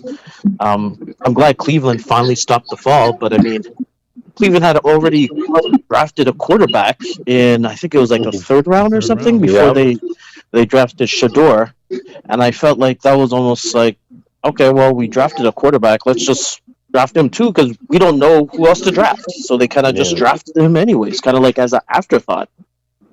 Um, but it was, it was terrible to see. And I mean, I heard the same things that Carrie kind of heard as well about him not being serious during some of the interviews. Supposedly he went to go when the Giants went to go see him in Colorado. Brian Dayball tried to do some kind of like some board work before to try and see where his head was at in regards to whether he could memorize plays. Supposedly that did not go well, and then when Brian Dayball pointed out to him, I guess I don't know. The door must have said something to him because supposedly that was what turned him off from the Giants. But aside from that, like I firmly agree with Carey. Once he went outside of the second round or even the third round, that is some serious value there because he could play.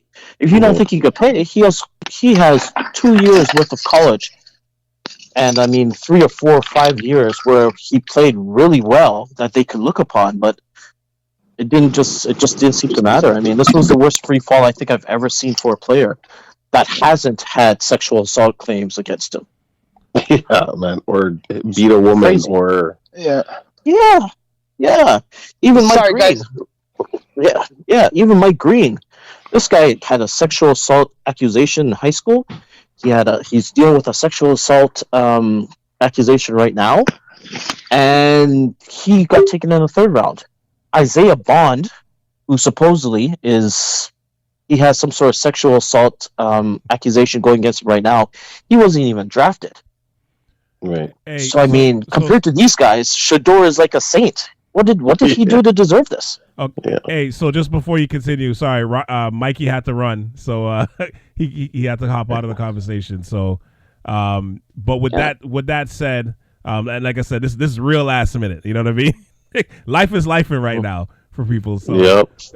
but with that said, I'll tell you, again, like I told you guys, I don't really watch college football like that. I'm an NFL guy. I don't really watch college football like that. Once I get to the league, I more pay attention, right? But at this stage of my life. With that said, though, I didn't really watch the draft. I heard that he didn't get drafted first round, and I said, wow, okay. I guess some of these things that these guys were saying was true. I was home watching or trying to stay up watching the Lakers and the Timberwolves because the NBA playoffs right now. And I'm looking at just happened to check my phone and I see a few chats talking about Shedeur. And I look at the time and I realize it's 11 o'clock and I'm like, then when you can open up the message without actually going in the group. I started looking at that and I'm seeing I can't believe this. And I'm like, I can't believe this. And I went, wait a minute. He's still not drafted yet? And that's what, and then that's what made me open the group before I even changed the channel. I looked at my phone first, and I'm like, oh my god! And then I put on NFL Network, and I realized that I think the draft had just ended. So I'm like, okay, maybe he got drafted, third round, and just in between the messages and be putting on the thing, maybe I missed him getting selected. I mean, I was wrong on that. And at that point, you're like, okay, obviously something is going on. This is some sort of collusion. This is. They're clearly sending a message, and I didn't even know all the details of the interviews and all that stuff. That to you guys' point, I had no idea all that stuff that was going on. But like I said, with just with that alone, I was like, okay, there's got to be something going on. There's more to this because if you see a kid fall from the first round to maybe the second, usually something happened. And I think I even texted to some of you I'm like, this is the biggest free fall I've seen that's didn't involve him doing cocaine, and getting caught the night before. Yeah. Look, Laramie Tunsil was in a gas mask smoking weed.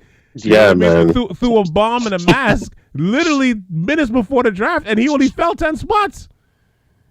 Fell 10 spots. And I mean, mind you, this is different because it's a quarterback. This is the quote-unquote leader of men position. You know what I mean? So I mean I understand there's more responsibility as opposed to any other position making these kind of mistakes.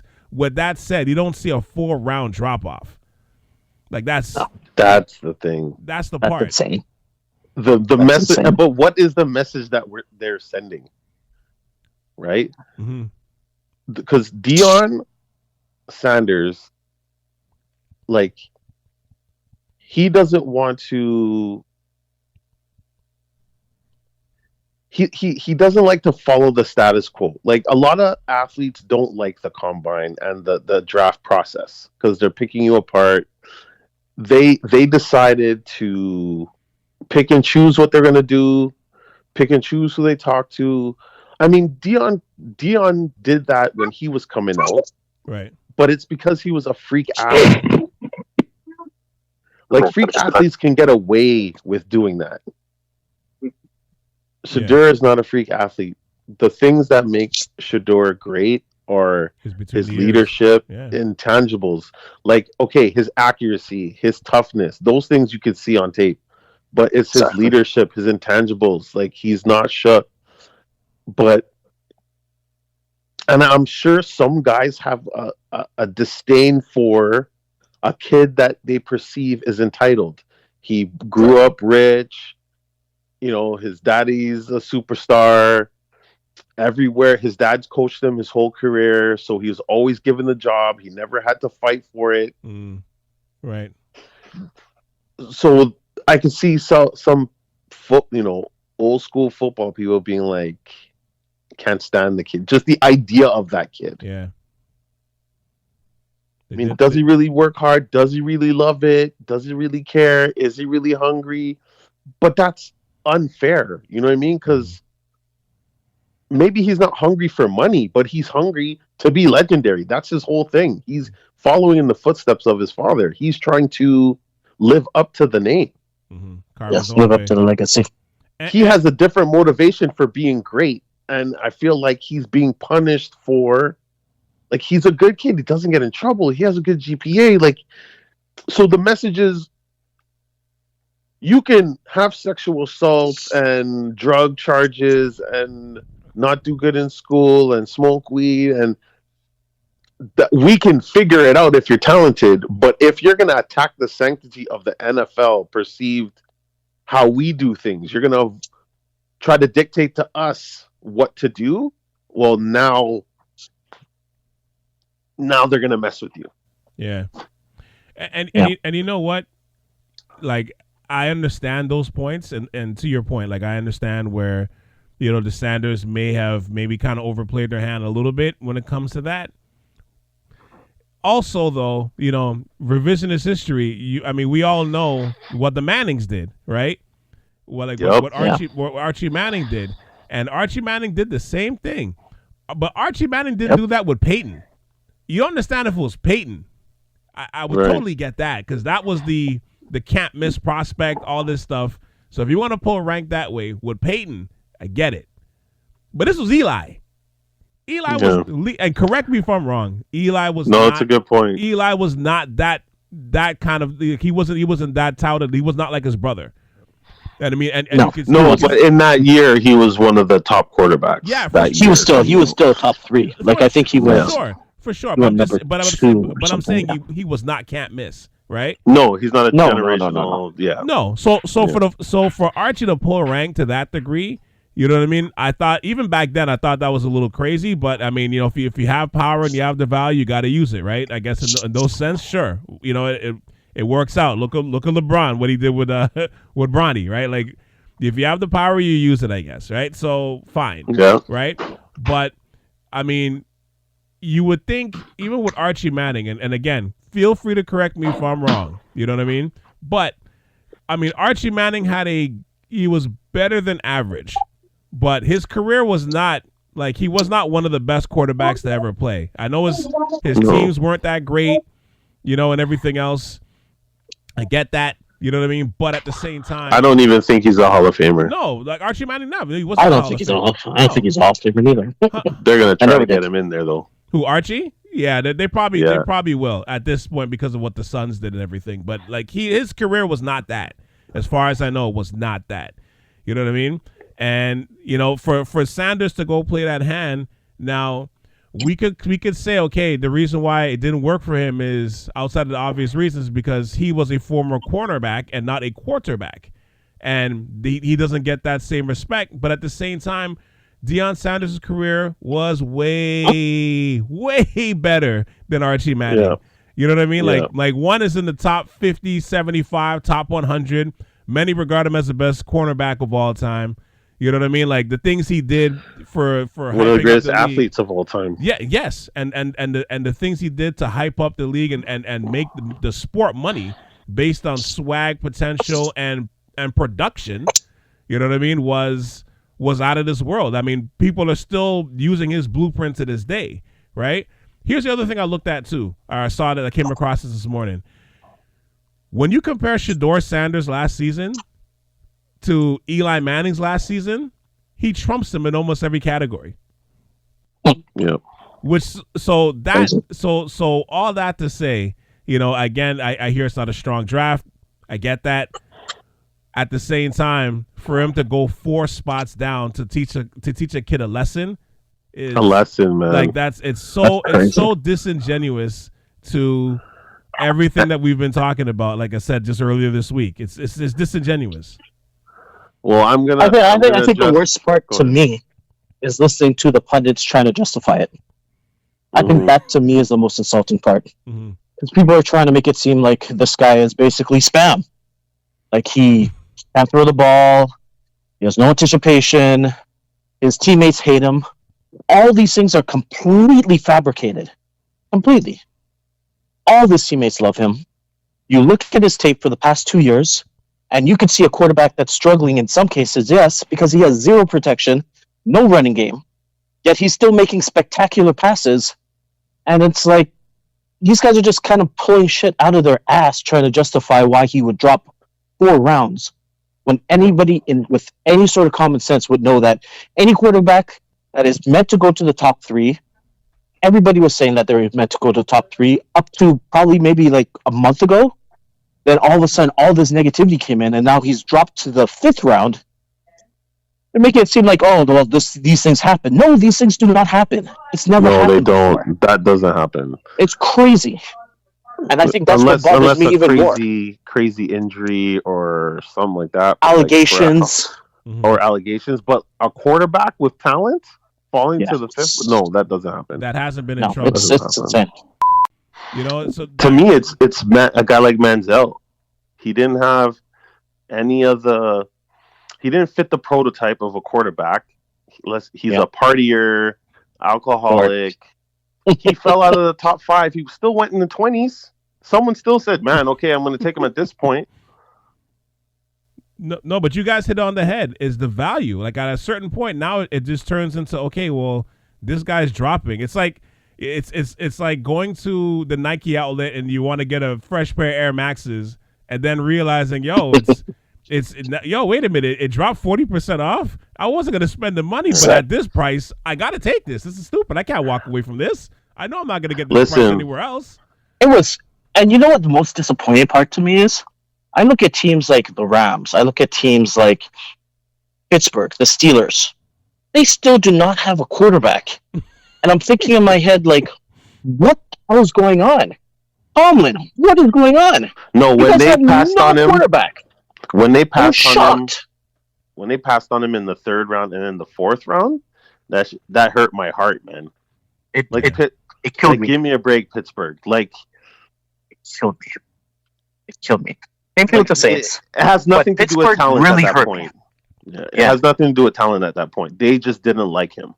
Or they didn't want the media circus that it might bring, and they passed on it. And I really believe they just created an origin story because I have a feeling like this guy is going to make all those teams pay for making that kind of mistake, man. And I hope they do. I hope he does. Yeah. And I want all those pundits who came out and said how terrible he was and all of a sudden how he's a horrible teammate and so on. I want them all to eat their words. Honestly, somebody needs to point it out to each and every one of them, because I really think that this guy has talent, and I think by the end of the year, we're all going to see how good he could be potentially. Well, two things before we go. One, I think I shared this with I think it was Carrie. I can't remember at this point, but I'm like, what I thought was interesting was I was told at a certain point that outside of Travis Hunter. No player from Colorado was drafted. No, the receiver did. Well, finally, right? Received Horn Jr. Yeah. Okay, yeah. So that's the part where I was kind of like, yo, what the hell's going on? And I went on Deion Sanders' page today, and I saw all his, including his son, all these. Actually, no, his son didn't get picked up yet, but about 3 or 4 of his players got picked up. No, his free agents. His son got picked up by Tampa. Okay, he did now. Okay, good. So now he's the 4th player. So basically, 4 of his players got picked up off the waiver wire, basically. Which I'm kind of like, yo, this is. I think this is like a shot to Deion. And then the last point I'll make, yo, he might still have a chance to start. You see the QBs on this roster? Yeah, man. 100%. Absolutely, 100%. I think he'll be start. I think after minicamp, I think he's going to be a starter. 100%. None of those guys are starting. No. The only guy that I think has a potential chance is Flacco.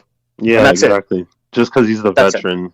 Yeah. Yeah, and because he had success, not last year, but I think it was a couple of years ago. Yeah. Exactly. But if he struggles, if he struggles, I think they're gonna pull him for sure.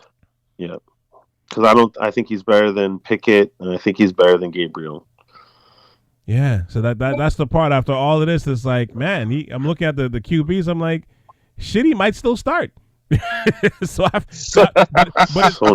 it's just, and which is great, but it's just they costed him like easily $30 million. Like that was a $30 to $40 million hit.